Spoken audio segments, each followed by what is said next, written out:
Go. Hey, everybody. How's it going? Welcome to the Yang Gang Report Live. My name is Annette the Peacemaker, and I am with my Yang Gang sister, Faye the Lone Star Warrior. And together we are welcoming our guests, Angelo Mendoza and Hannah Won. And they are here today to talk. The title of our podcast today is called Yang Gang Goes to Congress. So they are here to tell us how they are going to be involved and all the cool stuff that Yang Gang is doing outside of the campaign. So with that, I'm going to let Faye kind of get started, and she's the one that orchestrated this interview. So take it away, Miss Faye. Well, thank you. So I know both Angelo and Hannah from the Yang Gang Roundtable podcast, where we work together pretty well. And I was specifically working together with them on wow, there's a lot of road noise. So Hannah, when you're not speaking, can you hit the mute button? And that way we'll cut down on the noise level. Oh, wow. That made a big difference. Thank you. So we worked together on another project, which is called Yang Gang Goes to Congress. And we started out in the Slack, in the National Humanity First Movement Slack. And now they've already moved it into a website space and are continuing to push forward for a group of people to head into Congress and actually make a pitch to Congress directly and testifying there. We got our, do Angelo or Hannah want to tell us about how we got our invitation? It was actually Hannah that got the invitation. We were speaking with Tim Ryan on the Yang Gang Roundtable podcast, and myself and Hannah had been working on this project to speak before Congress for a while, and we had the opportunity to ask Tim Ryan directly, and Hannah just went right in and asked him directly if we could get the invite to go and testify. He agreed to, and we are moving forward from there. Hannah, do you want to elaborate a little bit on that? Yeah, well, Angelo actually set it up for me pretty well. Like he started describing the project, and then before Angelo was able to make the ask, some other people kind of like jumped into the conversation. But that actually gave Tim Ryan an opportunity to talk more about what is needed to push UBI forward in the conversation, namely educating low information voters and really get the conversation going on the public level. And so I found an opening and I said, hey, this is what we're up to. We are looking to educate members of Congress so that they know all the facts about UBI, because right now they're talking about direct cash payments, but they're not really hitting on UBI as the Yang Gang knows it. And there's a lot of misinformation going around, and lots of disingenuous arguments against UBI. So we wanted to get a panel together to give people the correct facts, and also get a number of speakers that represent the diversity of America, so that people can relate to the people speaking, and these people would talk to how current policies are not helping them. And how UBI could help. So in that way, we're trying to affect public discourse and get public support for UBI. And so I made the pitch to Tim Ryan, and he's like, hey, yeah, come on down. And we've been trying to pin him down ever since. Okay, I heard that you guys are getting some additional partners, like maybe the Income Movement or other partners that could move forward with us. Or I've been hoping that we would be able to reach out to the Poor People's Campaign. So what's happening on that front? Yeah, so we've had some talks with Stacey Rutland of Income Movement, and she's agreed to help us. She's sort of trying to guide us in the right direction to gain the political clout that we need to move this forward and really make it a success, because like with everything, when it comes to DC, it's all about politics. So knowing our messaging is very important. Myself and Hannah have been working on messaging for both Democrats and Republicans, and using their competitive nature and the upcoming competitiveness of the election to sort of pit them against each other in a game of who supports this more. And we feel like that's going to be the best way moving forward, where getting them to measure how much their party supports it versus the other party is an ideal way of getting this actually passed and moving forward. Hannah, if you want to speak more to that or have any other thoughts? Yeah. Stacey Rutland of Income Movement has been a great help to us. Like, she's been giving us a lot of guidance. So we're really grateful for her participation in this. We are reaching out to other organizations, and actually we've been approached by some people and organizations wanting to help and give their assistance. So we're really grateful for that. Right now, what we're trying to focus on is getting, expertise in lobbying Congress, pretty much. So what we're trying to do here, I mean, we only just started working on this in March, and most people apparently they work on getting an invitation to Congress for years. So we are trying to fast track this, and there is a very low likelihood of it actually happening within this year, but you still got to try for it. So in the meantime, we're trying to put together like a nice proper proposal based on ways that people have been successful in the past. So trying to find like a mentor in that sense, like people with experience, because we're newcomers to this. So we have to figure out how do you do this? Who are the people that we need to talk to? In what format should we submit it? And trying to get all those pieces together so we can make good proposals to like Poor People's Campaign or other established organizations, and really build up momentum and support behind this. Yeah, but this particular, issue is coming to a head right now. It's true, universal basic income is going to be, a forever thing, that we're really working for a forever solution. But right now, there's that cash stimulus that's happening right now. And in fact, I wanted to let people know that I did get the portion for my son today. So that was very exciting to me, that all of a sudden they decided that I did have a son that deserves to also get his stimulus. And in the middle of all this other stuff that's happening, they are talking about doing a second check, and we don't know if that one is going to be recurrent. And so the first thing that Income Movement has been working for, and various other UBI advocates right now, is to get a recurrent cash stimulus for the COVID-19 or economic crisis that we're facing right now. Have you been keeping up with all of these, different acts that are being introduced right now? Today, I just heard about a new one. Yeah, I've been keeping track of it, and honestly, this is where Income Movement has also offered a lot of help. They've been keeping very, very close records on all the new legislation that's coming out, the pros and cons of it, and what the fine details are. So they've been wonderful partners in this. We are trying, like Hannah said, we are trying to fast track this and move it forward as quickly as humanly possible.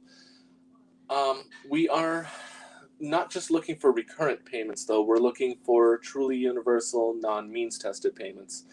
And that's an area where we're actually getting a lot of pushback from Democrats, is they really want to make these means tested so people above a certain income don't get it. However, it is in mine and Hannah's opinion, as well as many others, that that sort of format does not work, and it's actually going to be more detrimental than a help. When you remove the barriers to entry and make something truly universal, it is far less politically contentious. It can't be politicized as easily and used as a weapon against each other, which is what Congress has been doing.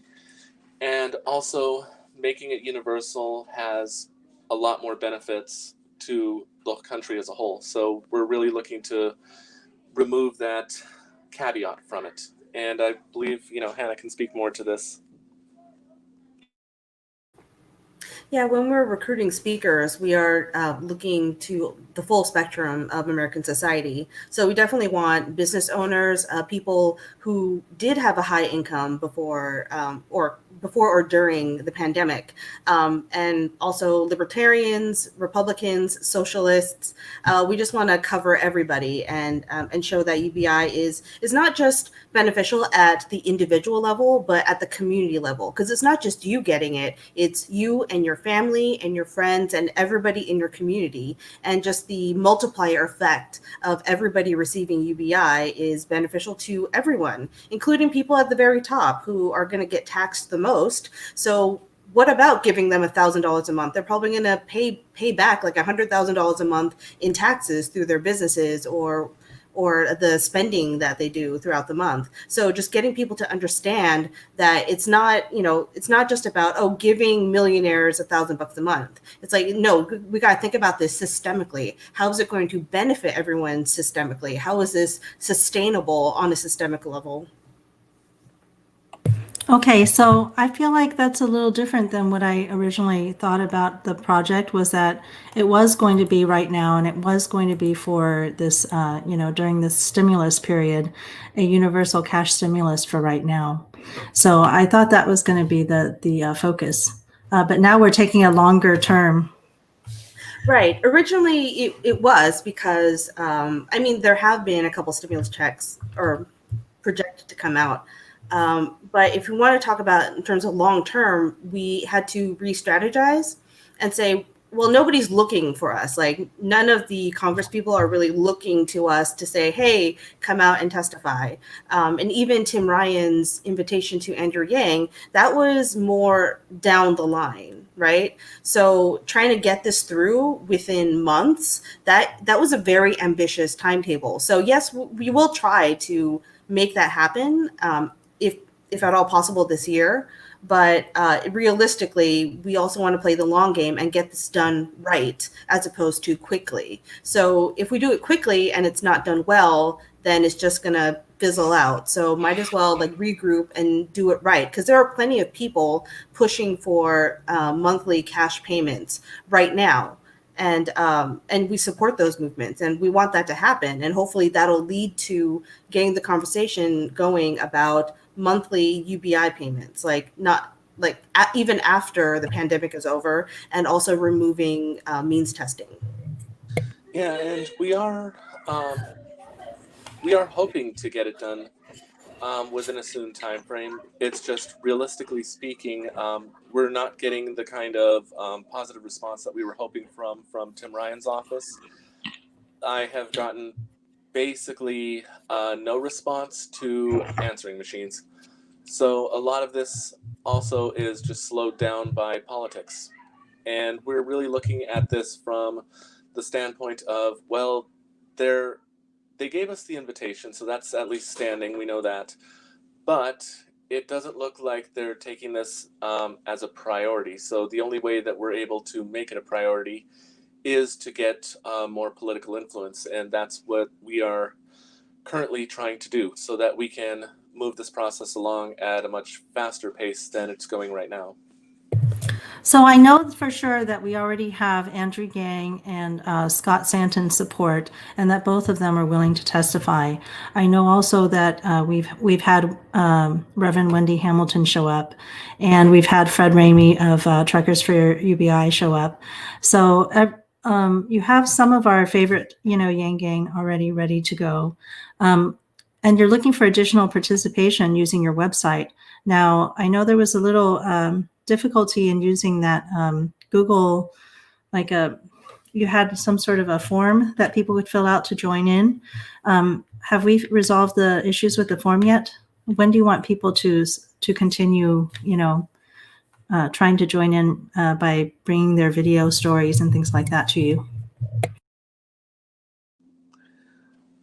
We are currently trying to get the form fixed so that the video requirement is no longer a requirement to be able to submit your application, with the understanding that we would like a video submission as soon as possible. We are looking to try to get the most diverse group that we possibly can, people from all income levels, people from all walks of life, different professions, etc. So we are looking to get as much diversity as absolutely possible. And we're hoping that as soon as we're able to get the form modified, we should get a lot more people signing up, or at least that's our hope. We are going to be promoting it a lot more frequently, and we are going to be updating our website on a more frequent basis going forward. Hannah, if you want to speak more about our progress, especially our social media, which is probably the best way to get updates from us right now. Right. Yeah, so I'm not that great about updating the Twitter as I should be. But yeah, if anything big happens, we'll definitely announce it there. But yeah, we're also looking to recruit based on like approaching different established organizations and seeing if there's any people within their base of support that would also be willing to testify. So it's not just the Yang Gang goes to Congress, it's people in support of UBI going to Congress. And so we want to get it outside the Yang Gang. We want to get support outside of our circle. And that's like the most important thing, because right now, like UBI is kind of seen as a niche thing, or even Yang Gang is seen as just this niche group. It's like, no, like people within Yang Gang are also influential in other areas, or their support for UBI outside of the Yang Gang also. So we really want to make that reach and get more people involved, like from other organizations and other affiliate movements, and just make this like a bigger thing. So Zephyr is joining me for a minute. He's done with his nap, he says. Zephyr? He's not feeling great yet. So I think the interesting thing is that when you have so many people joining together in a cause, and yet we're still being considered, a small percentage of the population because we're not bringing with us enough political clout. What we might need to go back to doing is, instead of like, we were all really excited to continue yanging for the rest of the year when Andrew Yang suddenly decided to drop out. And I find that word, like as a verb, being a very useful word, because it's hard to explain how else can you explain all the activities that we were doing? We were finding innovative ways to talk about politics to all kinds of people, to our own family or friends, to people in the workplace, to people like anywhere. We were making politics cool again. We had gamers for Yang. We had people doing, just trying to get the word out about the possibility of real changes that could impact our lives. And when that went away, it's like we all just said, oh my goodness, what are we going to do with these materials that we had printed out? Or what are we going to do with, like, we all of a sudden, without Yang being there, we didn't have a unifying force anymore for us to, speak out about these same problems. But now I think we can continue to rally around the policies. And I noticed that Yang 2020 website has come back. Did you know that our over 150 policies on that page has come back? So, we can once again point to the policies that have already been written up and already presented on the website, and talk about things that we want to have changed. UBI, but of course, being the flagship proposal. So I think do we need to be doing more, yanging again? People stopped yanging? I feel like it. Yeah. I Annette, can't speak for Annette, others, you're but- muted. Yeah. Well, I know for myself, I've never stopped. I haven't stopped yanging. I think I took a break for like a day. I took a break to grieve. Yeah, I probably took about an hour to grieve, and then I started with the post Andrew Yang campaign movement building. So definitely was doing a lot of work for the Nevada caucuses, and trying to keep going that way. But I know for right now, I'm kind of Andrew agnostic, to be perfectly honest.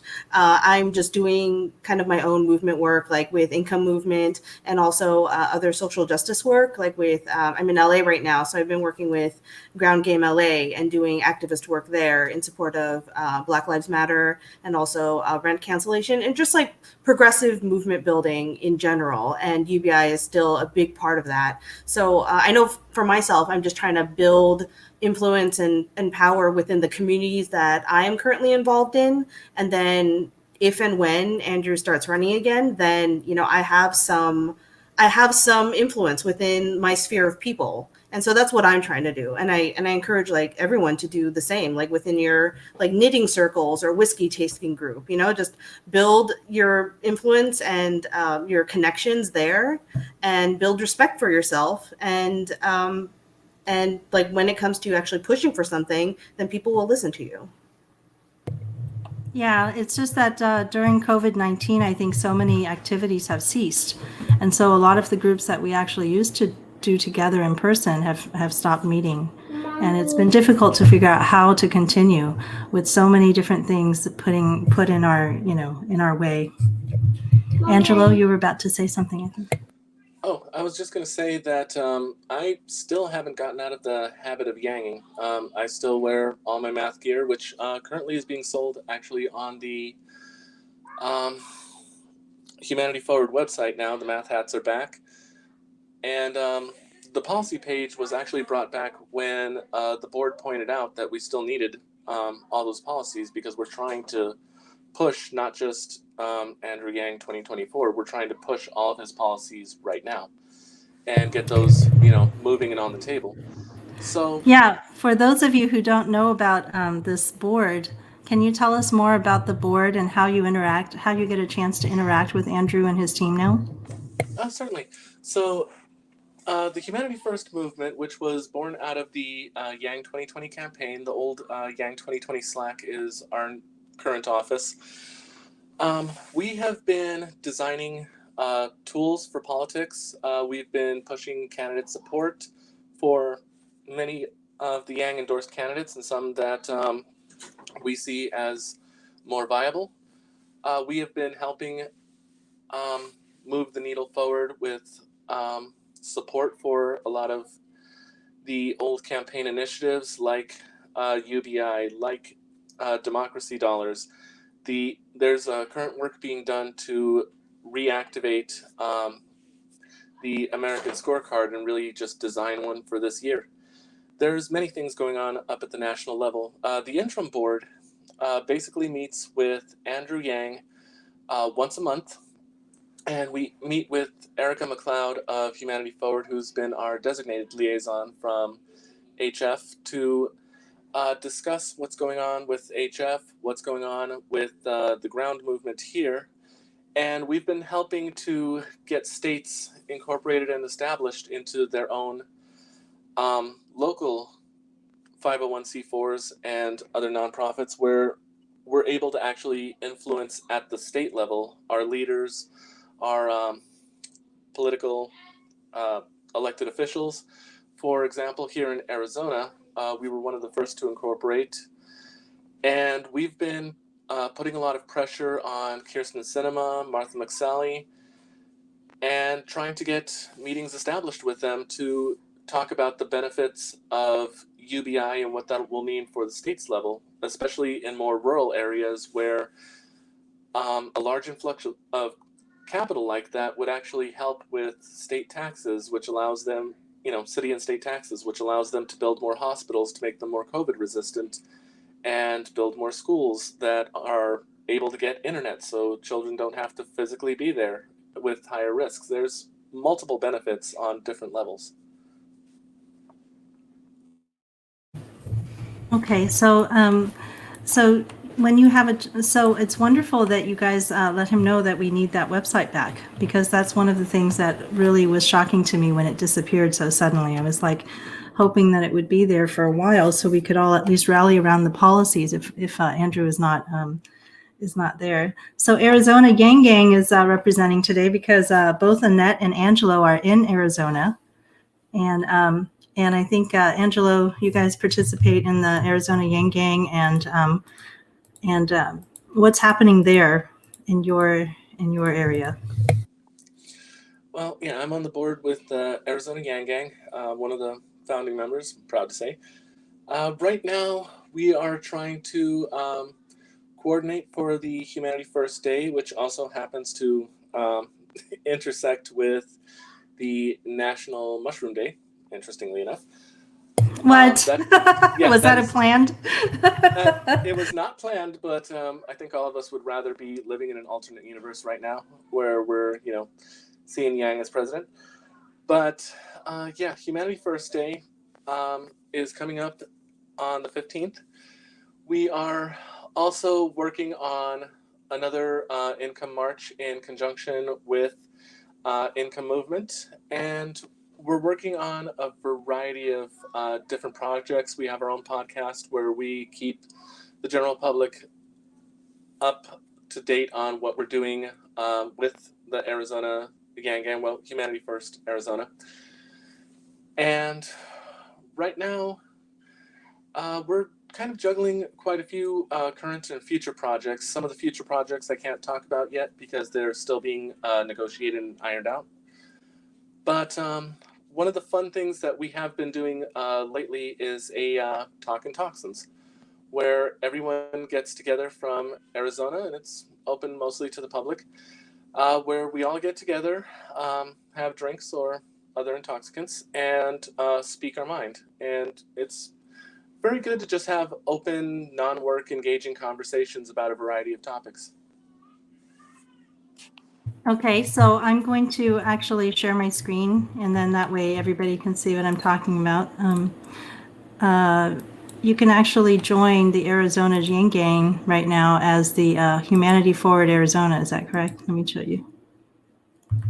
Yes.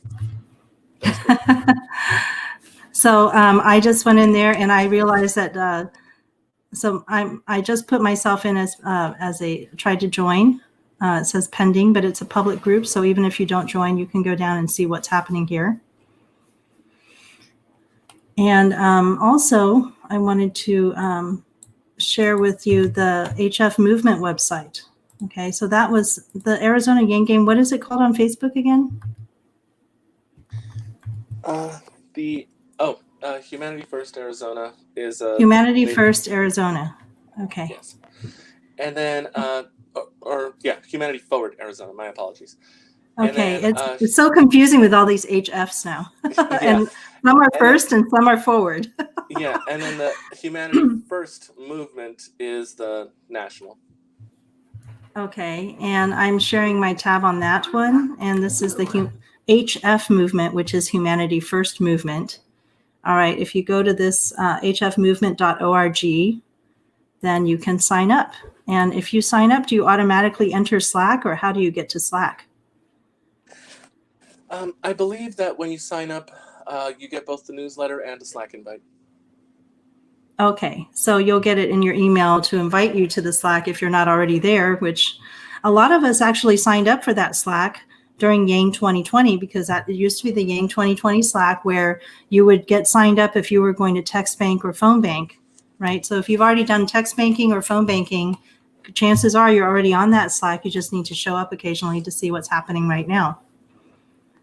Yep. Okay. And what else is going on? A lot has changed up there, but I would highly recommend everyone start by going to comms and the calendar, because that's where you can really learn a lot about what's going on there. We also have our Sunday meetings, which are broadcast on our YouTube channel, which you can find at Humanity First Movement on YouTube. And every Sunday we have our meetings where we talk about different working groups from around the Slack, what's going on with them, their latest updates, so you can kind of see the kind of work that's being done up there. Okay, so that's, are you still keeping track of what's happening with David Kim these days, Hannah? Because I remember when I first met you, you were working with David Kim pretty closely on his campaign. Actually, I haven't. I've been kind of diving into supporting Black Lives Matter and other social justice work in the LA area while I'm here. So yeah, sorry, I haven't really Do you been want to tell following us that. about the things that you are working on now? Because I heard that you're in some kind of camp. Does that related to your activism? Yeah. So actually, I've been doing a lot of work with Ground Game LA. I don't know, they've been around. Like people have been talking about them lately. They're kind of getting up there in the news, which is pretty cool to be a part of that. I think most recently they uncovered some party that was happening in a bar with the sheriffs. Like a bunch of sheriffs were like in a bar and without masks, and it's like totally illegal because like bars shouldn't be open right now. And also they swept the area of unhoused people like earlier that day. So it's like, I wonder what's going on there. So there was like a little expose happening on that. So that was just really cool to see what's happening in the progressive activist world. And so right now I'm helping Ground Game coordinate their activist summer camp. And it's just a bunch of sessions just teaching different skills like digital organizing or surveillance 101, like how the police surveil everyday people and how it interconnects with like public records and like your social media and also other tools that they use, and fun stuff like how to screen print so you can make your own t-shirts and how to make signs and button making. And later today, like there's going to be a session on zine making. And this time around, I think it's the first one that they've ever put on. So it's cool to like actually try to build this thing that they're going to try to do every year. This was the first year, and they wanted to do it kind of like out in the woods, like a real summer camp. But because of the pandemic, we've kind of brought it all online. And this year we've partnered with No Olympics LA. So that is an organization that is basically protesting. They basically want to shut down the Olympics because I didn't really know what's so bad about the Olympics, and it turns out there's a lot wrong with it.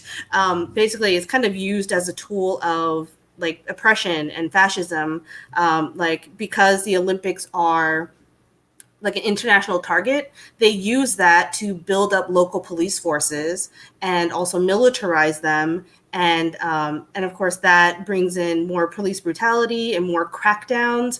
And also, it's also used as an opportunity to sweep undesirables from neighborhoods. So it displaces a lot of unhoused people because, when a city is hosting the Olympics, you don't want the guests seeing unseemly people. So there's a lot of there's a lot of ways in which the Olympics are used to increase income disparity and like increase police brutality and militarization. And not just that, it's a bunch of rich people organizing a party for other rich people, and other rich people get paid to do it. So the use of public funds to build all these stadiums or facilities that nobody really uses, it doesn't really help the everyday people in the neighborhoods. So we've been partnering with them, and we did like a really fun opening events ceremony at the beginning, and they're doing like a screening of a documentary about the Rio Olympics, I think on Saturday or Sunday. And then they're going to help out with the closing ceremonies where they're presenting a session on how the 84 Olympics in LA contributed to the uprisings in 92. So I'm really excited for all these sessions. I think bit.ly/GG Summer Camp is where you can register for all these. But yeah, I'm really excited to help them out and just getting new people activated because there's a lot of people who want to get involved in activism and fighting for causes, and we just want to give people the tools to do that. So that's really interesting to me that you're part of this, the Ground Game Summer Camp. I found something on actionnetwork.org. Is that how people sign up for it? Or, I see the bit.ly. Yes. Yeah, the bit.ly. Does it take it to, yeah, can we put up the screen share? There we go. Okay. So is this the Ground Game Summer Camp we're talking about right here? Yes. Yeah, so all the sessions are listed down there. And we're actually adding some more. But yeah, some of these are LA focused, but some of them are not, like zine making or grow your own food. Digital organizing was actually really interesting. Okay. And a lot of these sessions have been recorded and will be made available later on. So yeah, register if you're interested in any of these. So are you actually teaching, or what do you do as part of this Oh, camp? I personally am not presenting any sessions. I'm more facilitating the operation of it. So yeah, that's kind of my strength, like making things happen. Yeah, well, we've got to have a lot of people making things happen. That's really important. So I also wanted to take a look at this. City of Courts is a book that I was able to read when I was in jail, and it actually, on the cover, this image right here, City of Courts. This image, this iconic image, is actually where I was housed. So I was on the 4th floor on probably this. This is actually the jail itself, and it's located in LA property. And a lot of people think that it might be like a Sheraton hotel or something from the outside, because it kind of blends in with all the other buildings there.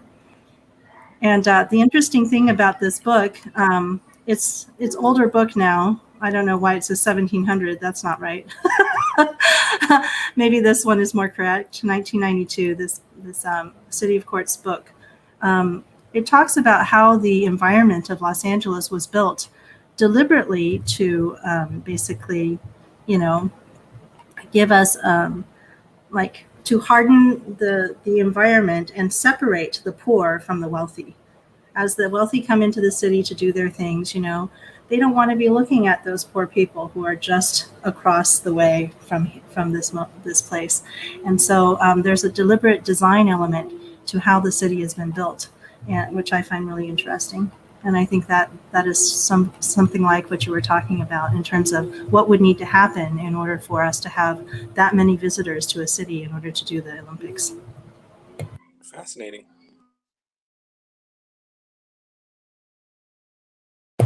Okay, and I'm just going to jump over to this other share that I had up for a while now. This is for the representatives. Dean and Cartwright are introducing a new act called Payments for the People Act. I really like that name.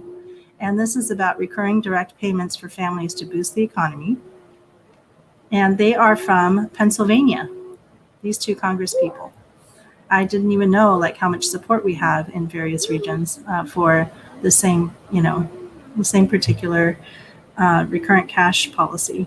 But here is the basic, information about it. Payments would give quarterly payments to all adults and their dependents for the duration of this recess during economic triggers, which sounds like a universal payment, right? Including $2,000 quarterly payments. Instead of monthly, it's quarterly. And then slowly going down, 1,500 quarterly payments, 1,000. And that is completely based on what the unemployment rate is. If the unemployment rate is at 8.5 or above, it would be $2,000 per quarter. And if it was at 7%, it would go down to 1,500, and so on until after it would have to be below 5.5% and has been falling for 2 consecutive months. And then at that point, they would not have to make payments anymore, which I think is really interesting. But then, in eligibility, it says it's not universal. Is that right? The way I read it, it seems to be saying begin to phase out at $75,000 of income for individuals and $15,000 for couples filing jointly. So what do you think about that? I think that's exactly the kind of means testing that we're trying to avoid. And I think Hannah can agree with me on this, that when it comes to means testing a program, especially something like universal basic income, and part of its selling point is the universality. When you cap it at a certain point, you're also capping the potential societal benefits of it at a certain point. Right. I agree that this is not, I guess, the ideal policy. Although I forget who said it. I'm thinking income movement is where I heard it. But the goal is to get the most amount of money to the most amount of people. Everybody just went silent on my end. Oh, can you hear me? I can still hear you. Oh, Mhm. okay, Sometimes I can hear the you now. sound lags. Yep. Yeah, sometimes the sound lags for Annette, which is why it's hard for her to jump in the middle of the conversation because she's not actually sure if we're still talking. Also, here in Arizona, we have a storm rolling in, so our internet's going to be a little bit more iffy than normal. Yeah, but in order for us to all be able to get our voices out, I mean, we know that the vast majority of people who are poor in this country do not have great internet access and do not have, like, you know, the ability to have that sort of perfection or professionalism in our broadcasts. We just sacrifice it. Right. So just to finish my thought on this bill, basically, like, if this policy or this bill is the only thing that's out there, and it's like, go for it. Just basically get cash in people's hands and then work from there.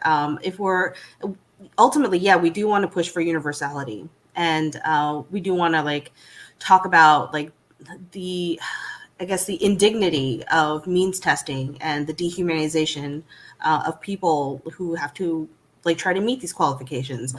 We definitely want to push for that. But in the meantime, if we can get cash into people's hands, let's do it. Let's support it. And also the fact that this is coming out of the House, it's like there is plenty of, okay, I don't want to say plenty, but there is a decent amount of support among House members. The problem is the Senate.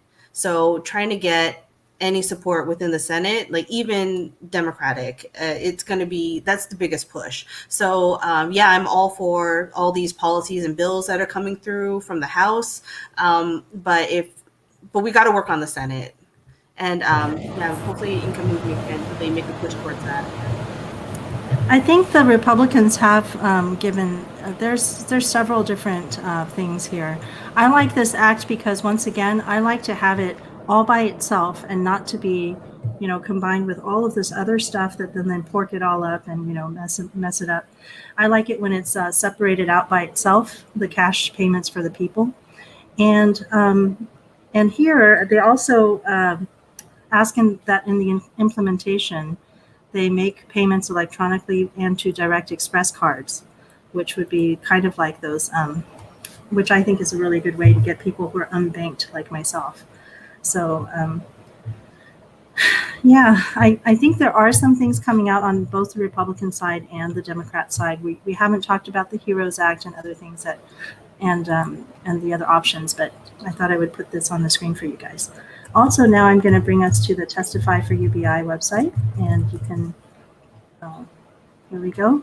So I see here that if you wanted to get in touch with people, you could use these hashtags here. Are we still using these?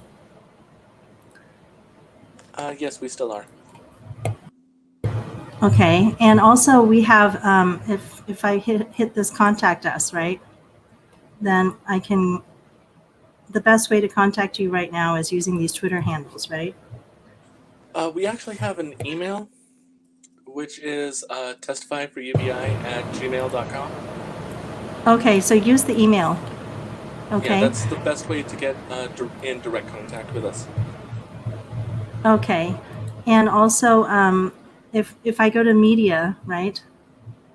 Mm-hmm. Hopefully, we can also provide you with, you know, this broadcast or something, or some clip from this broadcast, whatever you choose to use, and you can add us to your media page here. That'll be really awesome. Yeah.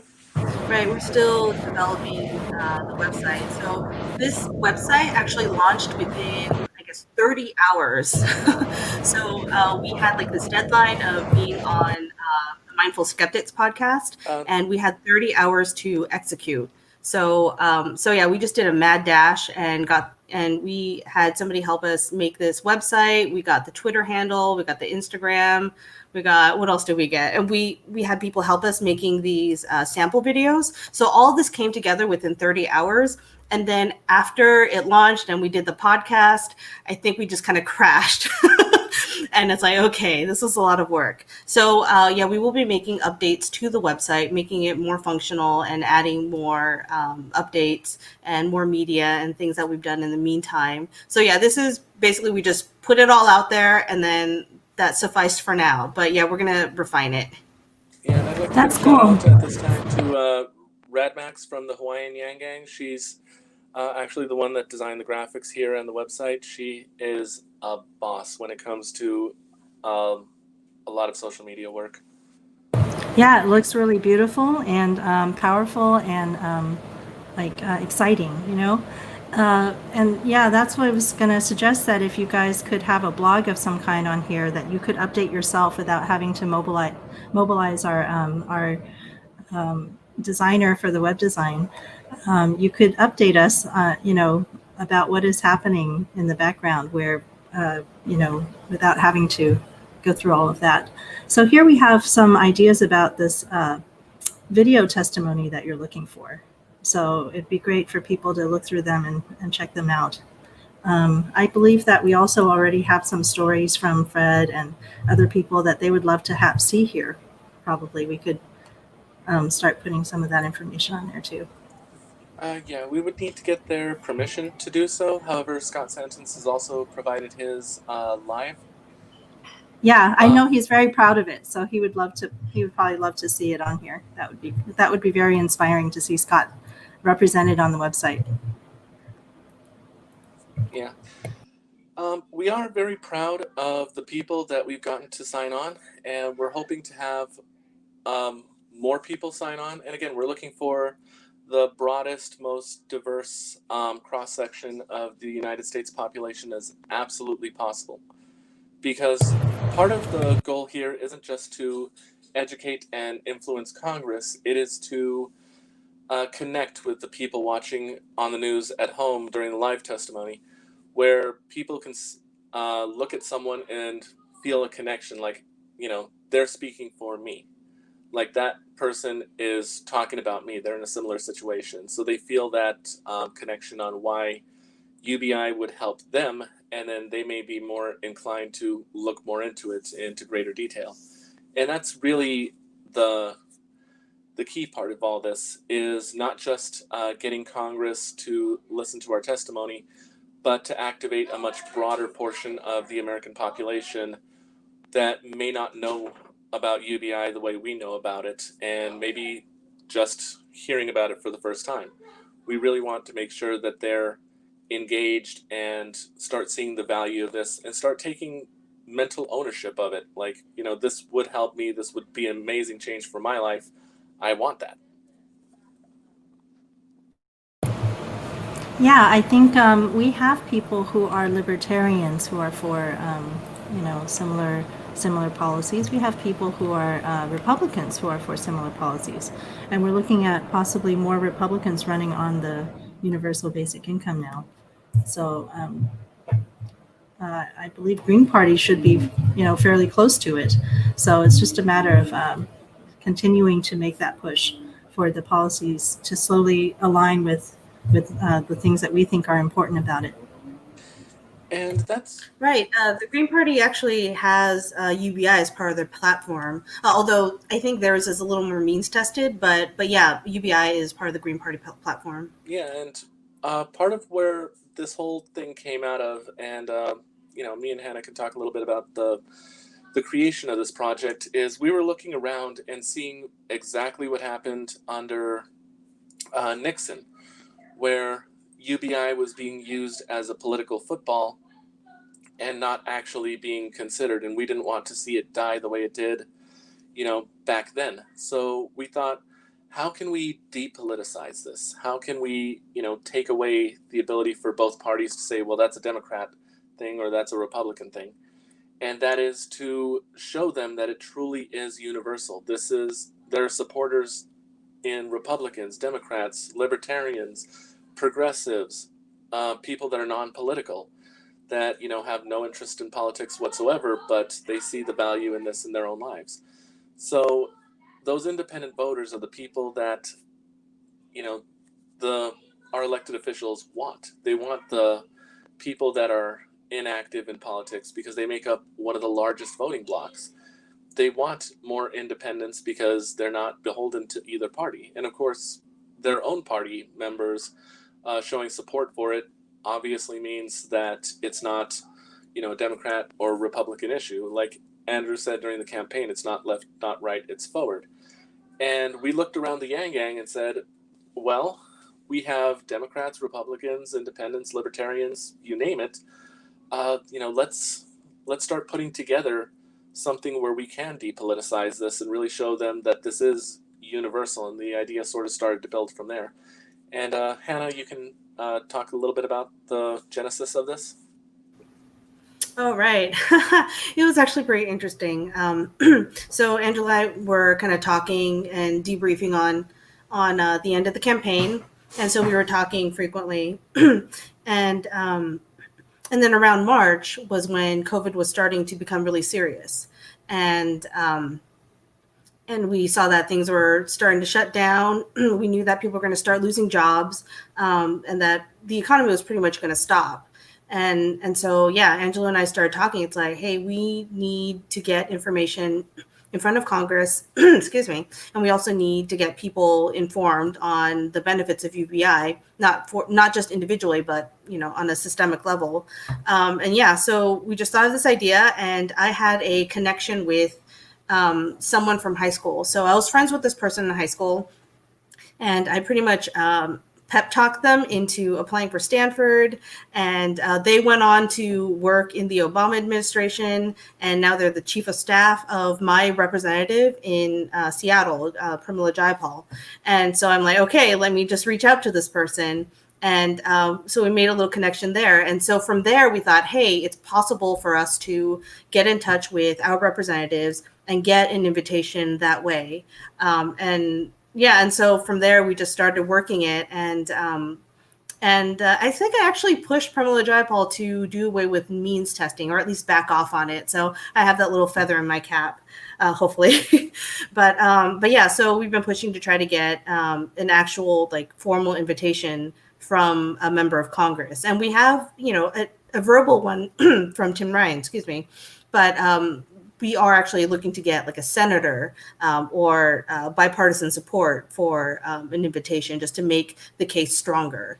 Because it's not just about getting the invitation, it's about using political capital. So we have to make it in the best interest of the representative, whoever is inviting us. We need to make it the best interest of whatever organizations are partnering with us. So we need to make the strongest case. And for that to happen, we have to have a little more institutional support and a little more experience, a little more guidance. So we're really trying to do this right. And it is taking longer than we initially hoped. But you know what? This was created based off of just Angela and I just talking off the cuff and just brainstorming. But yeah, actually making it happen. Yeah, we want to do right by this. And one of the other things that happened with that was I also had a contact in DC. So I started pushing that angle too. We came back and said, okay, well, this is what we need to get done, and this is how we need to get it done. And then we started really going through the process and doing heavy research on, okay, how has this been done historically? What did we need? And all these things. And we realized we really wanted to bring a good sized group to Congress. Now that's where things got a little tricky, because to be able to get that sort of face time allotted with Congress, and to have a large enough group to really have a representative cross section of the country, we realized that we needed more than a single senator's sign on to this, because we need to have at least a handful of people say, well, we really want to hear what the American people have to say on this topic, and really set that time aside, because one senator doesn't have as much pull as we'd like to think that they do. So we started looking into and really researching, okay, well, what do we need to really make this happen? Because both Hannah and I have had very in-depth and serious conversations, understanding that we get realistically one shot at this. This is, there's a saying that, first impressions are the most important. And in our case, this is our first and possibly last impression that we can get. So we need to make sure that with this one shot that we have, we make the biggest impression possible and reach the most amount of people possible. So that's why this has taken a little bit longer than it ordinarily would have, I think. And that's because we're not just bringing 2 or 3 people, we're trying to bring at least 30 so that we really have a good size group to be able to represent the American people as a whole, showing that this is universal. It really is all walks of life. We've even asked Andrew Yang to ask Jack Dorsey or Elon Musk as a representative of the 1% to testify on why UBI creates a floor and why it is beneficial to the whole country to do so. Because when you have that much diversity over, we're talking diversity in the sense of not only race, but also economic status, employment status, and just literally all walks of life. We want to make sure that this has that strong impact that we need. And obviously we have more regular people talking on why universal income matters to them, matters to their community, how it'll benefit, them directly in their very different needs. And then we have expert testimony like Scott Santons, like Carl Winderquist, who can really speak to the economics of it and break it down to the, dry mathematical benefits of it. And then we want Andrew Yang speaking as the last speaker to sort of tie everything up in his very eloquent way to, make sure that last speaking point lands. So it's a very in-depth process, but it's one that we feel matters because we want to tell the whole story of this country and why universal basic income matters to us. So it's not just, an Angelo or a Hannah speaking about, oh, well, I can speak to, being a small business owner, or Hannah can speak to, well, I'll let Hannah speak for herself on the many things that she does. But it's not just us representing ourselves or our small community. We really want to show that this helps the entire country, and it is in a national interest to do so. But Hannah, if you want to speak more to that. Yeah, in terms of what I'm doing, I'm pretty much a full-time activist and volunteer advocate. And I can do that because my spouse is supporting me. And so in a sense, I have a UBI. And so like when people compliment me on the work that I'm doing, it's not because I'm special, it's because I have the time and I have the ability to go after it. So for me, it's like I'm fighting to, I guess, open up possibilities for people, because I know there's a lot of people who want to do good in the world and they just don't have the time, or they just don't have the ability to, survive without having a job, or many jobs actually. So for me, it's like I want more people to collaborate with. I want more people to work with on a deep level, because I can invest my time and my life into fighting for this, so that more people can do it, because the society is working against us. Like everything is created and set up so that we are constantly in a mode of scarcity, like with housing prices and like inability to feed ourselves properly with one job. I mean, it's kind of set up that way, because if we're busy trying to survive, then we're not actually fighting against unjust systems. So that's what's really important to me. So that's why I've dedicated my life to volunteering and activism and advocacy. And I want more people to be able to do it. That's true. I mean, there's a lot of things that are of value in the world that people should be doing, and it's never paid. And in fact, some of the most important work, of course, is taking care of your kids. And people seem to think that it should be the parents who are paying for that, instead of realizing that parents are creating the next generation. So not everybody is able to get the same amount of support as a child, because they may not have the same number of parents, or they may not have be born into a family with enough means to survive. So we should be giving everybody a good foundation. I wanted to go ahead and share this some of the news articles that are coming out right now. The current state of affairs, looking at the second stimulus check. Right, we've got here. Here's some key background on what's happening right now, which is that the Senate and the House have both agreed that they are not going to go on their regularly scheduled August break, which was apparently, from ages ago. It's been sort of it was too hot, and so they decided to take a recess one year, and then it just continued every year. They just now take a vacation in August.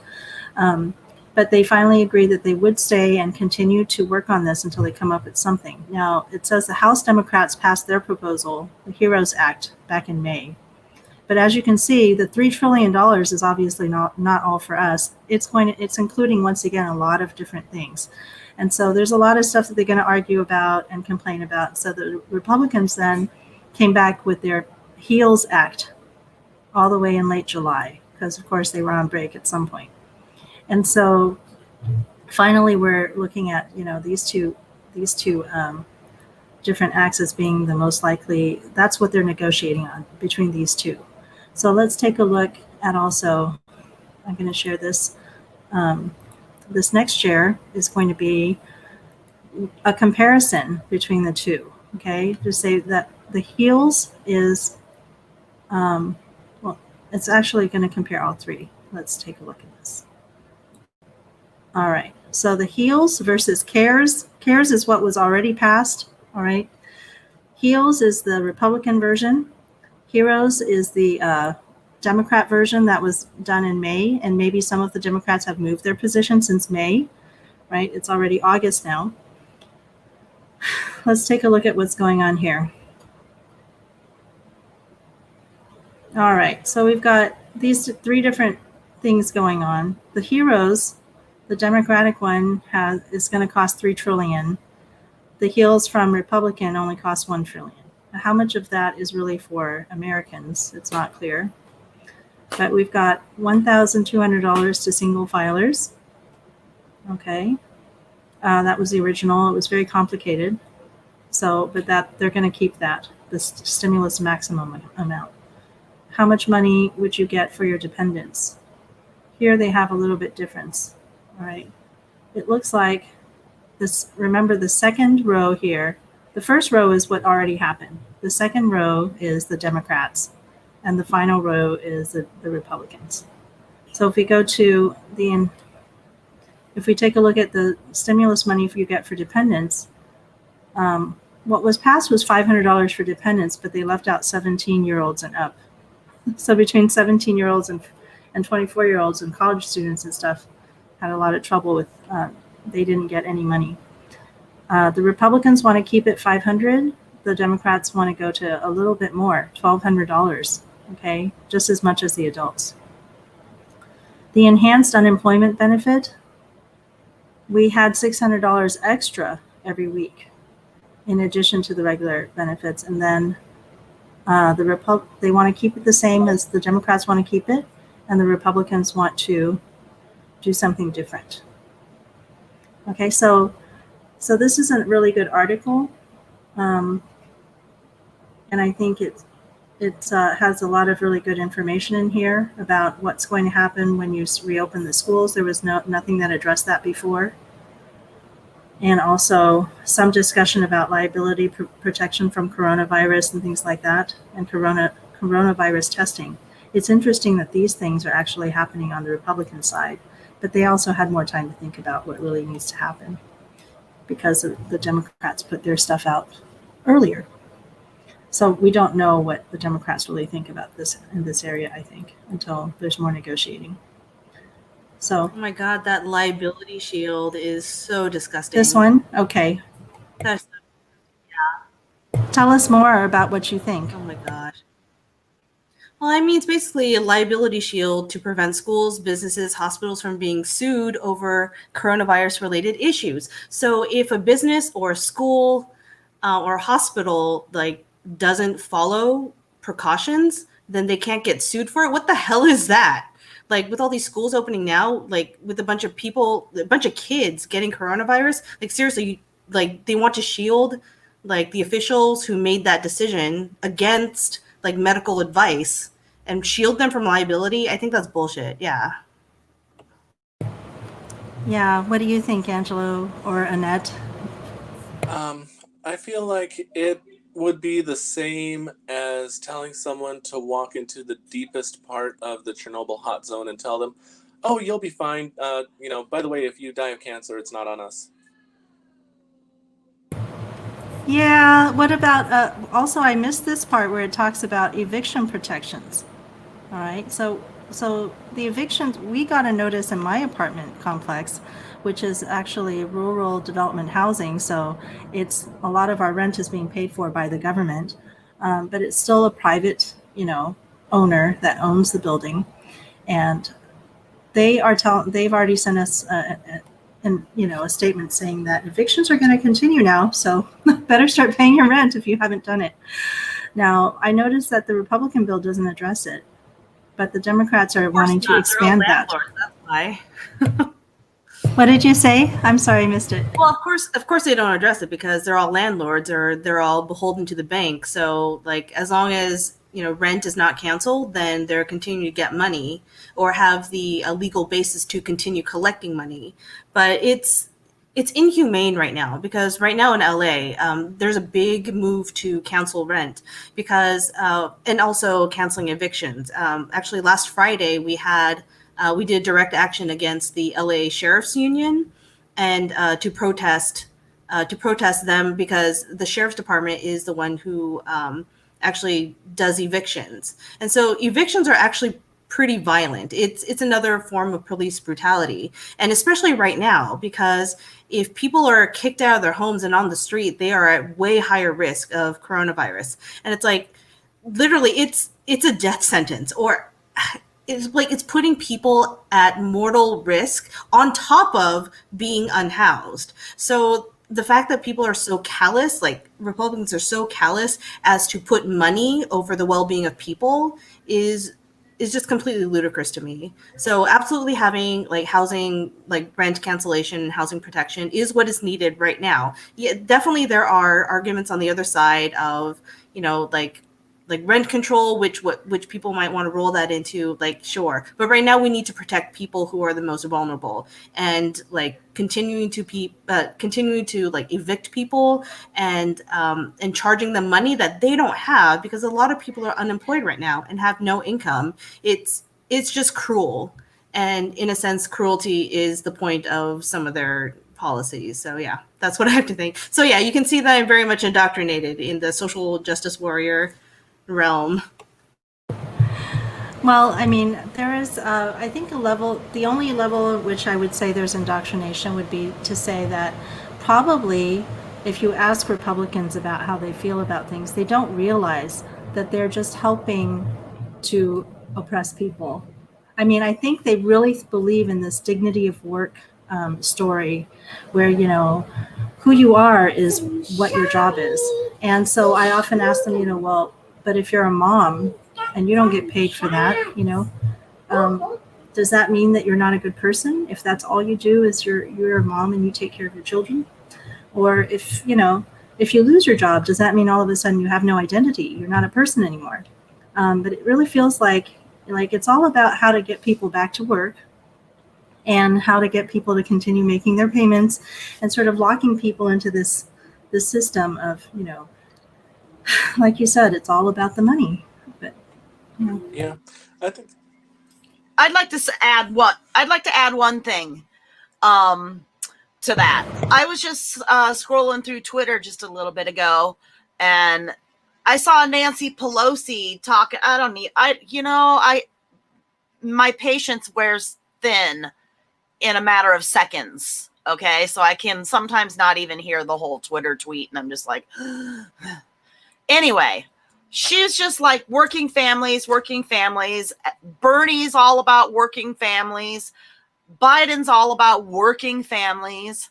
And nobody is about anybody else unless you're a worker. You have no value as a human being unless you're a worker. And God, like I'm disabled. I stay home and don't work outside the home. I did work for 30 years. I had a 30-year career. I've owned 3 businesses, So I'm not like some just lazy bones idiot not doing anything. I have value, and it just like infuriates me when I hear them use that language all the time. Workers, workers, workers, workers, hard work, blah, blah, blah, blah, blah. It just It would be pisses me nice. off, and Yeah. I just We wanted could- to add that. Yeah, no, that's exactly it. Like, why can't they just refer to human beings who live here in our country? Well, that is one. There was one candidate that did say that. He wanted to decouple human value from economic value, and that was Andrew Yang. So, Who is this Yeah. Andrew Yang person? I don't know, but he sounds like a good person. Someone I'd want to know more about.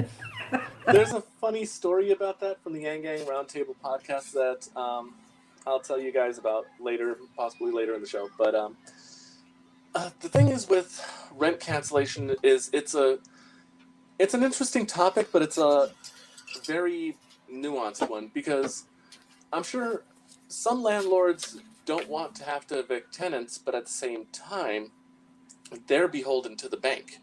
If they don't make the mortgage payments to the bank takes the property from them anyway.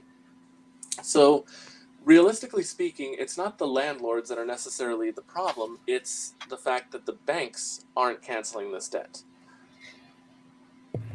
Well, they don't know. We don't know how to deal with those kinds of issues, because there are certain things we can't legislate, we can't deal with. But I find it interesting here that, the school reopening and things like that, we didn't address it earlier, probably because they hadn't thought about that as being a, continuing issue all the way through September, all the way through next year. But then now we're realizing that it's not going away. It's going to be a continuing issue. And I think that the fact that, but here, evictions and things like that, they obviously already thought about that, and for the Republicans to go silent on it as if it's no longer a problem now is just very crazy. It's like, like, oh, that problem is over now. Hello. Yeah, and I think part of it shows it's almost like an attempt to force people back to work, because like Hannah said, they cannot or I think it was Faye that said it, they can't understand not having workism. They can't understand people having intrinsic value outside of what they can do for some other person, because that's all a business is. It's a transaction of time and service. You are offering your skills to a company for compensation. That's And true, that's all. because all the things that you do for yourself or your family or somebody who doesn't pay you, if you volunteer a lot, if you do activism and you're trying to change the world like Hannah is doing, you don't get paid for that kind of service. And that's we all agree that that's some of the most selfless, most courageous, most important work that we need to be doing in the world. And yet it's not remunerated. And so that's really, the problem is here again. The Democrats are saying we're not going to, give people bonuses to go back to jobs right now. And the Republicans are saying, hey, we're going to reduce your unemployment benefits and force you to go back to jobs, because when you return to work, we're going to give you a low bonus. That's the important thing, is get back to a job, find a job and stay there.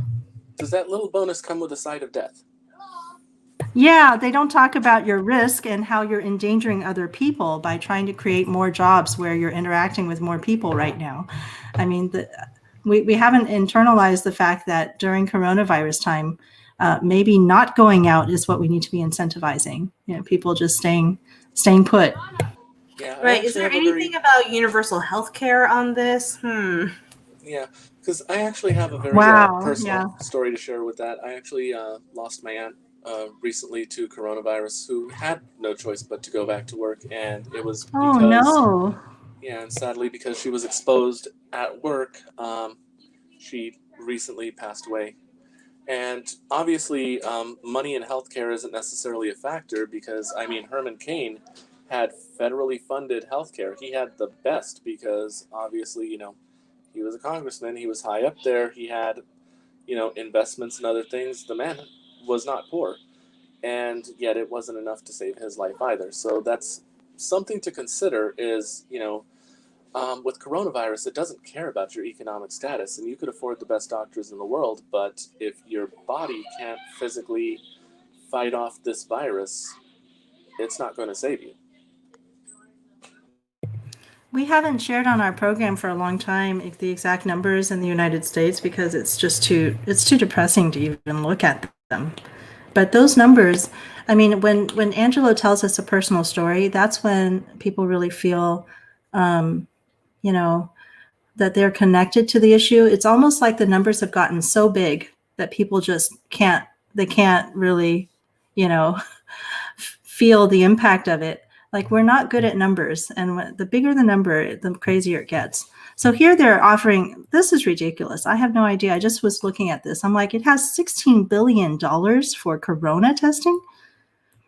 Billions of dollars, right?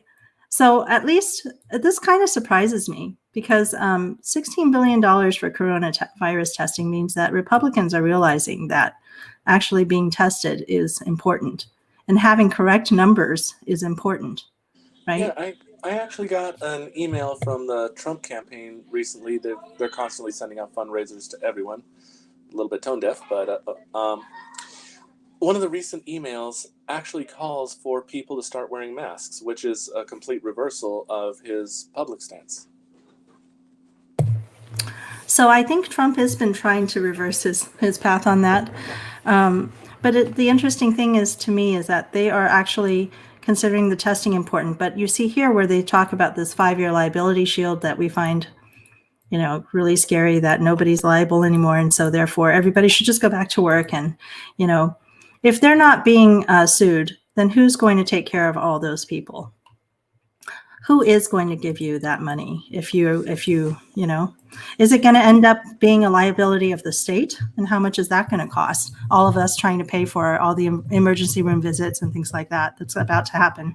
Well, not only that, I can only speak for Arizona, being that we are one of the biggest hotspots for coronavirus right now, but a lot of hospitals are overrun with corona patients. They don't have the capacity to handle this. So as we start to see cases rise, we're going to see our hospital system break down because it just simply is not designed to handle this sort of overflow.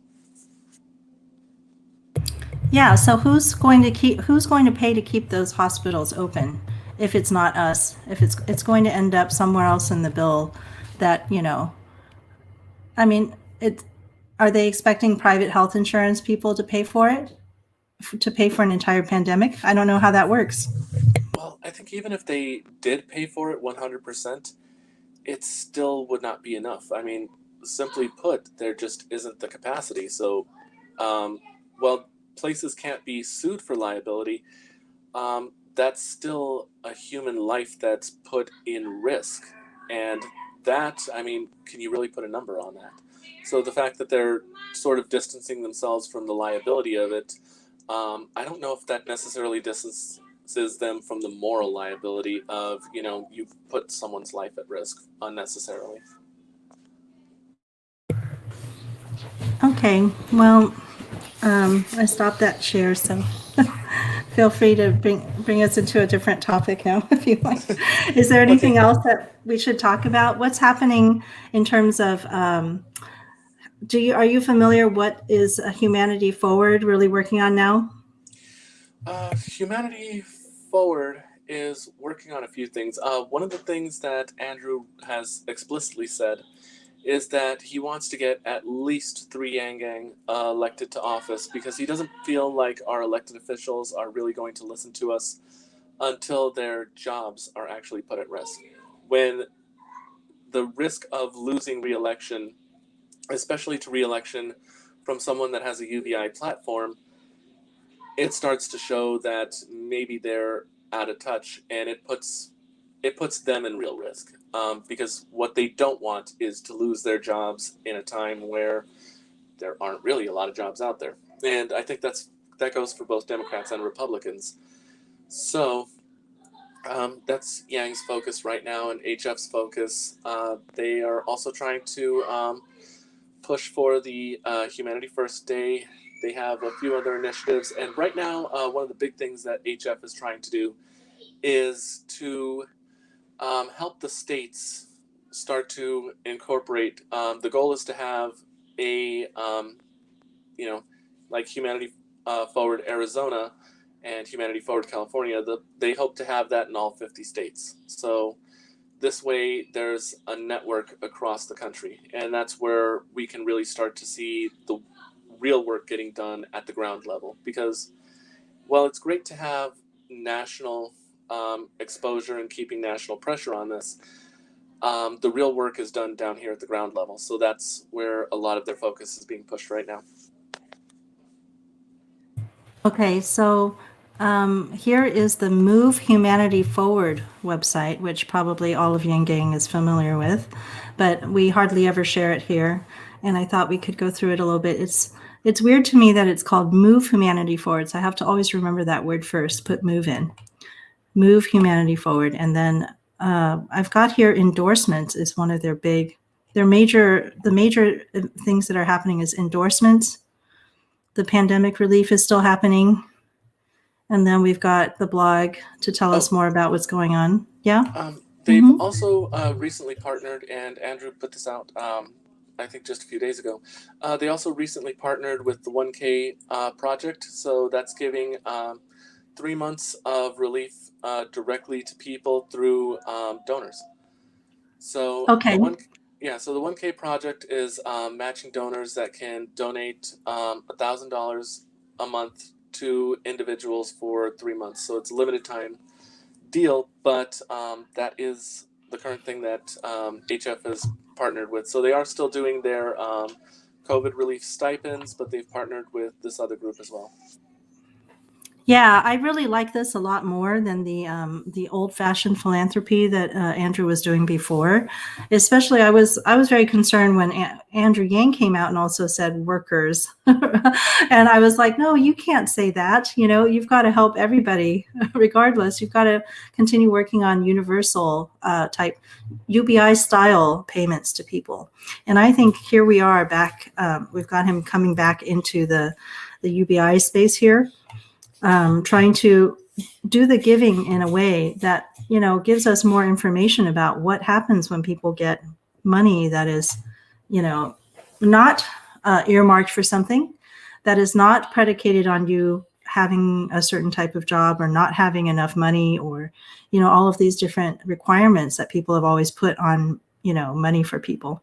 So I'm hoping that this is but I think still it's, you know, for somebody who's in need. So, but in this case, at least maybe there's a chance that, you know, the way that it's determined, right, is not going to be like, it's going to be based on what do you call it? You know, like self-reporting, rather than saying like, I need it, rather than a specific, you know, dollar amount or something like that. So here it's saying that families in need can request a nomination from their current or former employer. And that is also, yeah, that's the thing that I'm a little concerned about. You always have to be employed in order to get this kind of help. I don't know. What do you guys think about there? I do know at least one recipient that is not employed that is able to get it. So you don't necessarily have to be employed to get onto the 1K project. You just have to report that there's a need for financial assistance, and they'll help you out for about 3 months. Okay. So, but it's also meant again as a bridge to new employment or other support, which always, I feel like if Andrew Yang is not coming for you, so yeah. What hope do you have left when Andrew Yang is the one person that actually understood that the universality? Oh, absolutely. And I think that's also why, again, we're doing this project of Testify for UBI, and, you know, many others, Income Movement, and others that we've partnered with are also fighting for UBI. I know that the People's Party is also fighting for UBI, Movement for the People's Party, and the Poor People's Party as well. But when it comes to UBI, it really does need to be at a national level, because the only organization, if you want to call it that has the resources to be able to truly give a universal basic income to the entire country and really move this forward is the federal government. Yep. And I'm moving on now to the endorsements aspect here, the candidates. Here are some of the candidates that are being, that have already won a endorsement from Andrew Yang. Marilyn Strickland shows here that she has won her primary. That's very exciting. And it looks like she has a little Asian American background. And she's also going to be the first African American to represent Washington State at the federal level, the first Korean American congresswoman in our nation's history. So it's interesting. Right, I'm actually a part of Humanity Forward's Asian American Leadership Council. It's kind of like a side thing. And yeah, Marilyn was a guest at the last monthly meeting. And I think there's actually, oh yeah, there was another meeting earlier today with Ted Lieu and Andrew Yang talking about, I think, social media. I wasn't able to catch it, but I have been on the previous one, so. That's cool. How is that a closed system now, or are they still looking for more people to join? Well, the Asian American Leadership Council properly is actually a paid membership. And it's run by Don Sun, who was a big fundraiser for Andrew during his campaign. And actually, it was Don Sun and his organization that put together the seed money for Andrew to, I think, file some sort of fees, and actually kept his campaign floated until he was able to get on the Joe Rogan podcast. So there was, yeah, Don Sun is amazing. He's a really great organizer for the Asian American community. But although it is primarily first gen Asians and also Chinese Americans, and I'm Korean, so and so yeah, at the I think sometime in March, yeah. Don Sun and Joy Guo approached me because I worked with Joy, or I met her on the trail and in Nevada. And they brought me in to, I guess, get my thoughts on increasing young leadership among Asian Americans. And I mean, I'm 38, so relatively speaking, they consider me young. And yeah, so I just recommended some people to maybe get involved. I definitely want to fight back on the whole paid membership thing, because if they really want young participation, or if they really want to increase youth participation in leadership, then you got to make it more accessible. So I'm trying to push back behind the scenes on that. But in the meantime, they're just actually right now they're just working on helping Biden get elected, and I'm kind of I don't really know about devoting my time and resources to helping that cause, but I'm gonna support that and support what they're doing as much as I can. So that's what's happening there. I think you must know me too well, because you knew that was exactly the next thing I was going to ask about, because that's always the first fight, is every single organization that I join now, especially political ones, I'm already contributing a lot of time to it. And I want to feel that time is respected, and I'm doing something that people are appreciative of. And so if they also are asking me to, pay dues in order to join them, now I'm starting to feel like, okay, this might be a thing that, is really, built for wealthy people to move their clout, that kind of thing. So I've asked multiple times in different places where, would it be okay for me to join as a poor person, who doesn't have any resources? Could I go ahead and still join and participate in other ways? And oftentimes the answer is yes, but it's always, like you said, it's kind of somewhere in the background. You have to ask somebody, and they have to get special permission or something like that. And it would be nice if those things were more clear, so that more young people and more poor people would be willing to put their time in. Right. Yeah, I'm definitely trying to focus on opening it up so that it can be more diverse, because right now it is very first gen, rich, and Chinese. So yeah, trying to break in there and trying to get involved with the leadership to maybe change the programming. Yeah, that's kind of like a battle. So yeah, I'm trying to work it.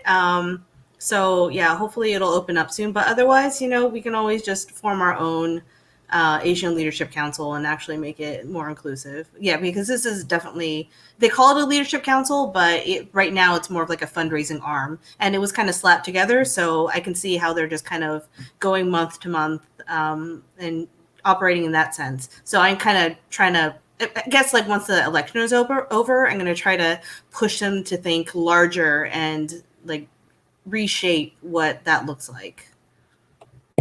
Yeah, I'm looking through now some of the other candidates, and we've got here Donna Imam from Texas. I think Texas 31 is actually somewhere down in Austin area, and she's also, interestingly enough, Asian. So, but she did win her primary. So we're looking at people who may be coming in in November and looking at maybe winning some of these. Yeah, and Donna Imam really right now needs help from more donations. The amount that she needs to raise is extremely high, just because the incumbent has a ludicrous amount of resources. So she needs to raise about $3 million. But Austin being weird, a weird part of Texas, what we call keep Austin weird is their unofficial slogan over there. They have probably a lot of Democratic support, and so she's a very good candidate who is very likely to win. We have a question from Brian Mannix. How do I get involved in Humanity Forward besides contributing to phone banks? So yeah, we can take a look at the getting involved, but it seems like right now it's also about everything is done virtually. So participating in these meetings and going to phone banking is about all I know about. What about you, Angelo? Can you think of anything else? I only caught part of that. I'm afraid I cut out. Okay, so we're looking for what are some other ways to help other than, contributing money or doing phone banking. Is there any other stuff going on? Yes, actually. We're still looking for Humanity Hang moderators to sort of help people be able to socialize in a safe way and sort of help. It's not just strictly for the Yang Gang, but that's the majority of who you'll get during these Humanity Hangs. And they're a lot of fun. We're definitely looking for more people that can help facilitate those rooms so that we can ensure healthy and continued conversations. Also, if you want to get involved at the ground level, I would highly recommend talking to Humanity First Movement, or seeing if there's, or on our website, looking at the map and see if there's a chapter in your area that you want to get in contact with, because a lot of the states, like I said, have already begun the process of incorporating, and they're going to be doing a lot of work down at the ground level that's very state specific to help move the needle. So a lot of help is going to be needed there as well. And of course, in my mind, the most important thing is changing the narrative. And so if you're not phone banking, you can talk to people that you know, and talk to people that naturally, when you're checking up on them, people that you love, let them know about what's happening and about UBI and about the different policies that we're pushing. So Blair Walsingham, I find it's interesting. They didn't put the primary winner tag on here because she did win her primary in a sense, but she's basically running unchallenged now that her original challenger had dropped out. So she is definitely going to the election on November 3rd. Yeah, and I think her primary Yeah. did pass. Mhm. So I think, yeah. So yeah, I love Blair. Oh, I love her. And here we have David Kim, who's another Asian American, but also, again, he went to UC Berkeley. One of my favorite places because my alma mater. And he has won his primaries going on. We've got in California, we've got here, I haven't even heard of this person yet. How do you even say her name? Thurs? Is that how you would say her name? Thurs McCallman. Yeah, or Therese, maybe? Therese? That could be. I've never actually met this candidate. I'm going to have to look her up. But she's already won her primary, so perhaps it was very quiet. She may not have actually had somebody to run against in the Democratic side. That's what's happening in a lot of places where it's hard to even find a Democrat to run for many things. We had no Democrat running for sheriff in our small town, in our county. So there's still people who I haven't even heard of yet. Tony Vargas? Yeah, we just looked more into him recently. He's one of the ones that's come up in a few conversations.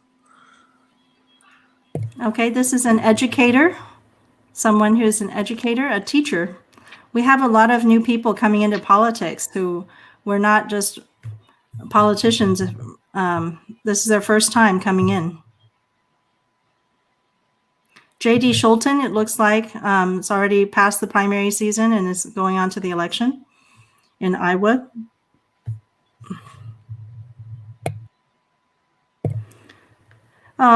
Here's Tim Ryan.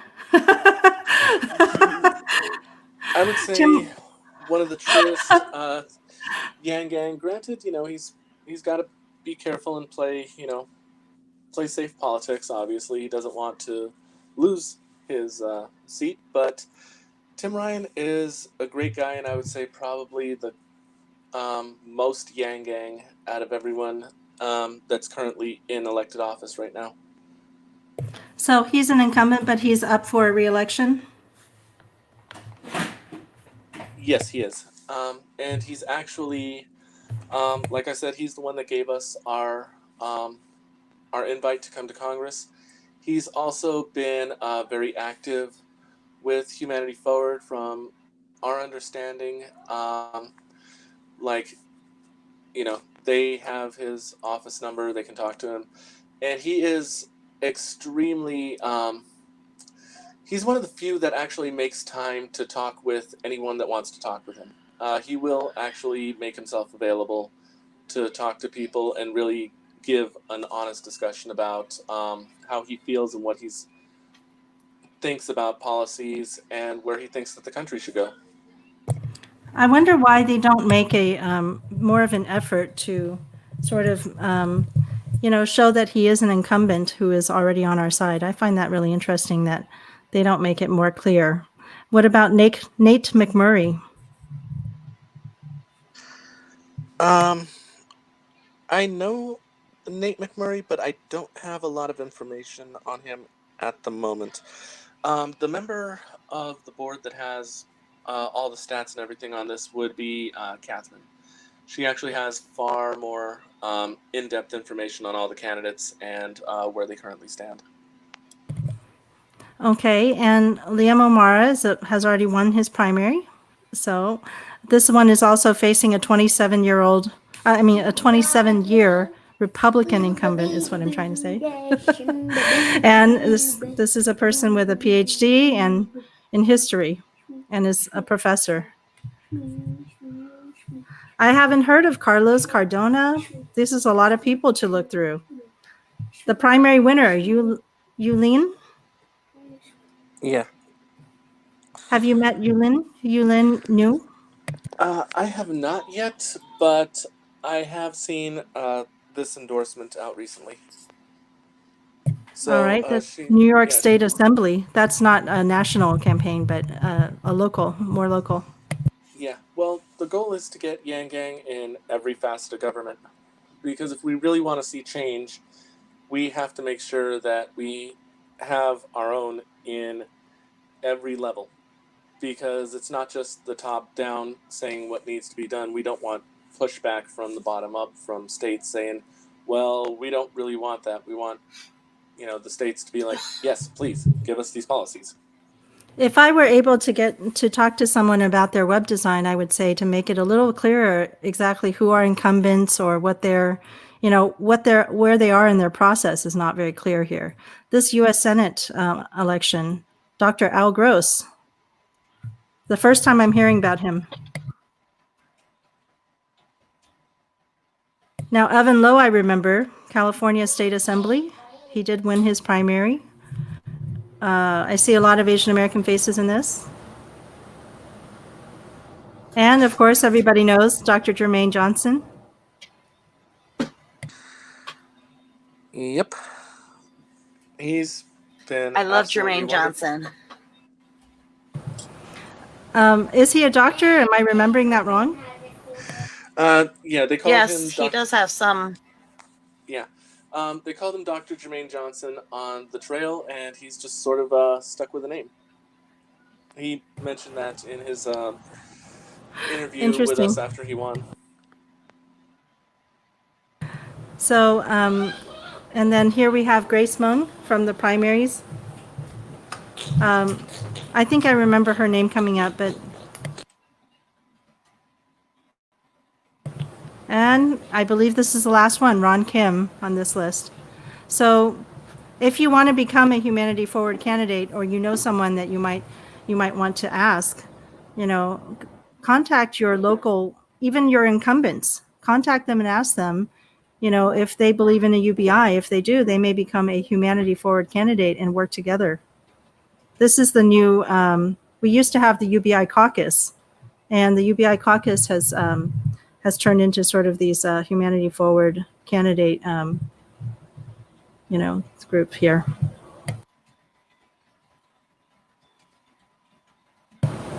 So, yeah, it would be great if we also had somewhere where they could put, like, those who did not win their primaries or whose primaries are not upcoming anymore. It would be nice if we had a memorial for them, right? Memorialization of their campaigns would be really cool.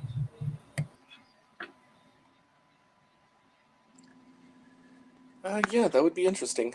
I can make that suggestion. I would love it if you actually have a chance to talk to them. Most of us don't, so having you on the board is amazing. Well, hopefully that will change in a positive way in the future, where you get more direct access to HF and really speak to them. And that's another thing that's going on with the states, is the states are getting a little bit more direct access to Humanity Forward. So if you're in an area where you have a state Yang Gang, definitely sign up, because you'll be more likely to be at those meetings and actually possibly get some FaceTime with Andrew where you can ask those questions. Also, definitely go to the Humanity Hangs, because Andrew has a habit of popping into those occasionally. So if you're at a Humanity Hang, your chances of actually just being able to speak with Andrew one-on-one exponentially go up. So, yeah, that's another thing that you could volunteer for, too. You could volunteer to become a Humanity Hang, like a co-host, which I'm also volunteered for, but I haven't had as much time recently. So if you, besides the Humanity Hangs, how about joining the Humanity First movement and becoming someone who sits on the board? You guys have elections like every 3 months. So every 3 months is a chance to become a board member and have actual meetings scheduled with Andrew every 2 weeks? Every week or 2 weeks? Well, no, we have a meeting with Erica every week. We have a meeting with Andrew once a month, although that is not entirely guaranteed, as sometimes the schedule doesn't allow. So it is pushed back, but we do have a guaranteed meeting with Andrew. Okay, so that's one benefit of sitting on the board, and if you join the Slack and start becoming active, it could be a very short timeline to get on the board. Just let yourself be known. Mm-hmm. Yeah, and elections are coming up. We will have 5 spots open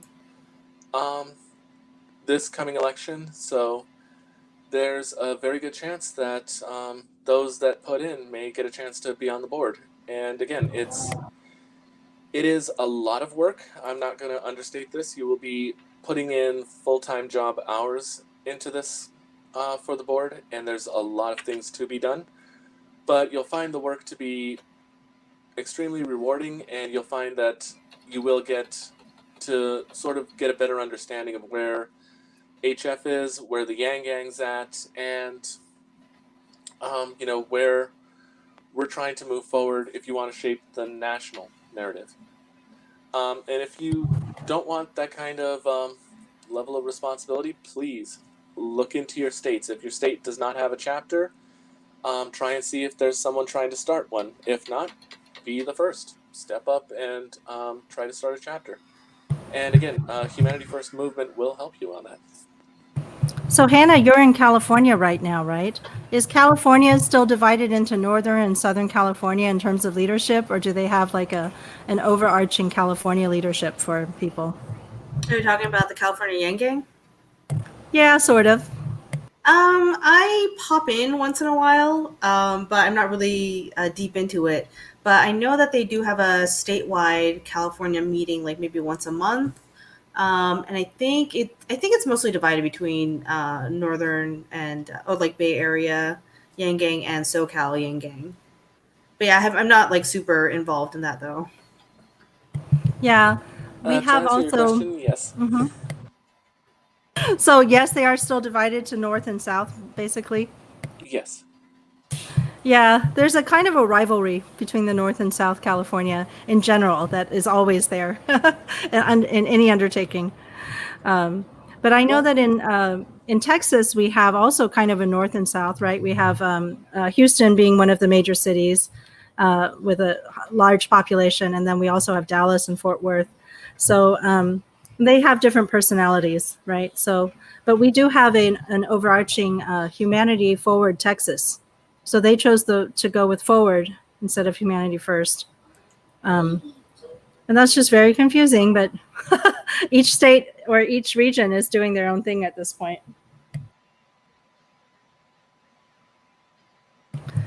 Okay. Did you have anything else you wanted to tell us about? Or should we wrap it up now? I just wanted to reiterate that this project, the Testify for UBI project, is moving forward. We will be updating the website. Keep an eye out for our social media. We will be posting updates as they come. Usually we're going to reserve it for big major updates and milestones that we're hitting. We are trying to, again, not only gather more diverse speakers, we are also trying to partner with more organizations to try and expand our political influence so that we can make sure that when this lands, it hits hard. And Hannah, if you'd like to take it away. Yeah, thank you so much for having us on, Annette and Faye. Thanks for having us talk about this project. But yeah, please just follow along as Angelo was saying for the Testify for UBI project. We will try to keep everybody as updated as possible. But otherwise, like, continue the fight wherever you are, just keep going because we're going and y'all are going. So let's do it together. I thought of something that I could do with Angelo here. I don't know if Hannah would still be interested in staying, but I was thinking we could show people a little bit about how to navigate that Slack, because we had tried to do a Slack training before and we lost our video footage of it. So maybe take like 10 minutes to show everybody how to actually use the national Slack if they want to get in. Do you have time for that, Angelo? Yeah, I can do that. All right, then I'm going to hit that share screen again and see if we can take you into the national Slack and show you how things work. Yep. And just fair warning, it's intimidating looking at first, but we do have onboarding, so all right, nice. And a battle buddy system, so those that are new to Slack and just want to learn what's going on and where they might be a good fit, that's the best places to start, is on our onboarding, and then look into our battle buddy brigade, because that's really where experienced members of Slack can sort of help guide you through some of the chaos that you may see at first. So Slack is kind of like it's a program that you can download. Okay. And I highly recommend actually downloading it, even though you could probably use it a little bit on your browser, right? I did it on the browser for a long time, and I realized that really downloading the app is what's going to make it work for me. So if you're able to download the app, you can also download it to your phone. And then you may have multiple Slacks like I do. I have Humanity Forward Rapid Response. It's a different Slack. And also Connect Texas is the Texas Democrats are using that. And so I'm going to go into my workspace, the Humanity First Movement. All right. So what should I'm looking at Slackbot right now. Slackbot is talking to me. If you go down to the direct messages, you can find people who speak to you. Like Slackbot is talking to me. What's going on here?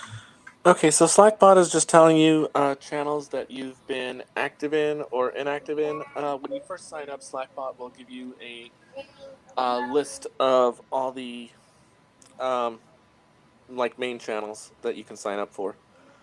Okay. Oh, I found my hello message from Slackbot. Yeah, there you go. Hello, you are here. And then you can ask questions. You can type your question there, and Slackbot will try to tell you. Like, how do I add a profile photo? And it will teach you how to do it. How do I join a channel or format my messages? Ooh, that's interesting. Let's see. I hit that button. I wonder what it's going to tell me. Aha. Surround a word or phrase with asterisks to make it bold. I like this. So it's my own personal tutor. Okay. Yeah. So when I first came in, I didn't have all of these channels. And now I'm signed up for all these channels. I even have one for Testify for UBI. Mm-hmm. I haven't checked in for a while. All right. So how do we add the channels? Do you start out with some channels or? Yeah, you'll typically start out with All Starts Here, Announcements, Battle Buddy Brigade. Pretty much any of the 0 channels are the first ones you start off with. So okay, All Start Here. Yeah, that is your first onboarding onto Slack, where you can kind of learn what's going on around Slack and get some basic information. Okay, so this kind of has some steps you should take when you first come in if you don't know what's happening.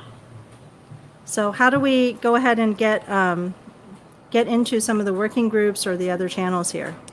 Okay, so you see right above All Starts Here where it says channels and that little plus sign to the right? Yeah, if you hit the plus sign, this will show you a list of all the channels that aren't like private channels. So all the public channels that you could potentially join are all here. And there are 59 channels. That's a lot of channels. Yeah. And if you're looking for a specific channel, say you got invited on to do tech. If you type in the search bar at the top tech,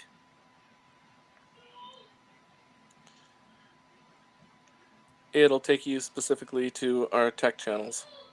So anyone that says tech and then it has something else written after it, that's a sub-channel.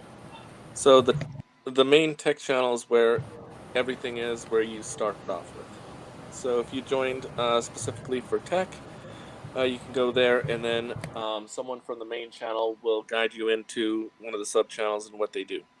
So if you want to help work on the HFM website, we have a channel for that. Or if you want to work on helping us get MailerLite up and running and activated, you would work on that. Or if you're trying to work on the CRM project, there's Bittrex for that. So these sub-channels are basically subsidiaries to the main tech channel. So anything that just has the subject without anything else around it, that's going to be your main channel that you're going to want to go in and then find out what project you want to work on. And then you'll be moved to one of the subsidiary channels, or you'll be doing work in the main channel if it's something that is just being done there. Okay, now there's a general meeting, and in each of these channels, the number 3 channels especially, there's often a weekly meeting, and it would be up here right above, right next to the name here, where it says WG Tech Meeting. And then there's the Zoom link, right? And the time. Everything's scheduled in Eastern time there. Mm-hmm. So if I hit that link right there, it would take me to a Zoom meeting, but I would have to show up on Saturday from 7 to 8. Yeah. So you would be basically joining onto that Zoom meeting for that specific event. And all those meetings can be found in the calendar channel, which is up in the 0 channels. And this is one of the first channels that most people will want to join. And this is where all the working group meetings happen. So if you're just curious about what a channel does and you're like, well, I want to see more about what's going on here, you can join in to one of their Zoom meetings. Just stay muted, kick back, and just introduce yourself and say, well, I'm just here to kind of get a feel for what's going on with this working group and see if I'm interested. And in most cases, they're going to be very happy to accommodate you. There's no restrictions to being able to sit in and just observe and kind of learn about what the channel is doing and see if Okay. this is a right fit for you. So there are the different working groups here. As you can see, there's when they're scheduled. You can see our calendar and when all the different working groups have time blocked and available. So my favorite thing about this is that they have these iCal links. If you click on that, you can actually get that as a layer on your own. You can add it to your own Google Calendar or Outlook calendar or whatever calendar you're using. Yeah, iCal is particularly helpful for cell phones. Like, especially if you have like an iPhone, you just hit the iCal link, and then it'll give you an option of, okay, which one of these working groups do you want added as a layer to your own calendar on your phone? So you'll be able to see all the alerts. And the alerts that are on your phone will include the Zoom link for that meeting. So when an alert pops up, like, hey, you got a meeting coming up in like 5 minutes, you can click on the Zoom link and get in. Yeah, that's very useful. I'd like to get that working for our podcast better. Yeah. So, And next down would be the help channel. And this is really for any question. There's no such thing as dumb question when it comes to the help channel. This is where you go if you don't know what you want to do or what channel this idea would be appropriate in, or you're just trying to get things figured out and just need some general guidance. The help channel is going to be your friend. so everybody should sign up for all the 0 channels, and maybe this number 1 channels for break room and shout outs. And then the Yeah. other ones are all just, what do you want to participate in? Like the Black Lives Matter and George Floyd impact, police brutality type of things would probably be in this channel, number 2. Yeah. And 2 are like the main like active working groups. The numbering system sort of denotes what the channels do in terms of functionality. I don't have the entire list in front of me, so I can't go over exactly what each numbering type is for. But if you look down, like, okay, for example, Texas region, because you are a member of the Texas Yang Gang, if you see the little locked symbol next to it, that means that that's a private channel. Like, you would have to get an invitation to join that one. And how would you get an invitation? You wouldn't even know about it. Or would you know about it by using the search? Um, Are they listed in the search, or are they like super top secret? they are top secret. You won't find these any of the locked channels. You will not find in the search. Oh, so So hopefully somebody shuffles you into the right region when you come in. yeah, so typically the way it's and this is why formatting is important. When you first join, you want to put your name and then your state in parentheses. So this way they know, okay, you're a member of this state's Yang Gang. And typically a member of the board or someone from onboarding will make sure to get you into that state specifically. So this way you know, okay, my state has a channel, my state is doing this stuff, and these are the people that I need to get in contact with, and you can kind of find out what's going on locally.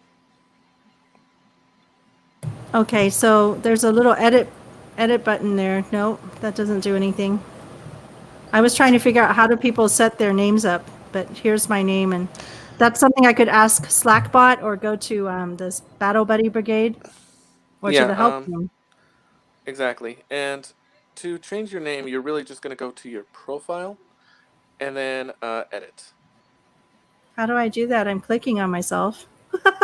Like something's always, I don't know how to do a lot of things. Yeah. All right. Also, view profile. Yeah, view profile. Oh, okay. You're on a laptop. It's a little bit And different now on I a can, phone. okay, now I can hit edit profile. Okay, so I can put more information there. Yeah. And you can put your display name. I see. Okay, very good. Yeah, so all that information you're able to put. And again, when you sign up, ideally you want it to be your name and your state. Okay. And so these number 3 seems like the serious working groups that have meetings every week. Yeah. Number 2 doesn't have a meeting anymore, but it's kind of in the planning stage, it looks like. Just people talking about different things they're doing. For example, the testify for UBI, we no longer have like a weekly meeting. Yeah. And then for number 4 is like school. We call it school. So we're learning about different types of organizing tools. So I'm running the compassion course, and that means we're trying to learn nonviolent communication in there. The Portland method is about a way of what is the Portland method? It's a form of governance that is somewhat more slow. It's a little bit of a mix between Robert's rules and sociocracy, but a much more slowed down, in-depth culture building form of that type of governance, where it's really understanding more of people's personal motivations and why there would be contention in an idea or plan going forward. And it's a much more in-depth person-to-person type of governance. Is there another word for that? I remember there was another word for the Portland method, and it relates to how the interim board actually conducts its meetings. Yeah. Dysfunctional would be a good one. This is not the best topic for Angelo. Yeah. Yeah. Honestly, wait, aren't you trying to recruit people to run for the board? Yeah. I would just say that the current methods that are being used are just, they're not as efficient for our needs as they were thought to be.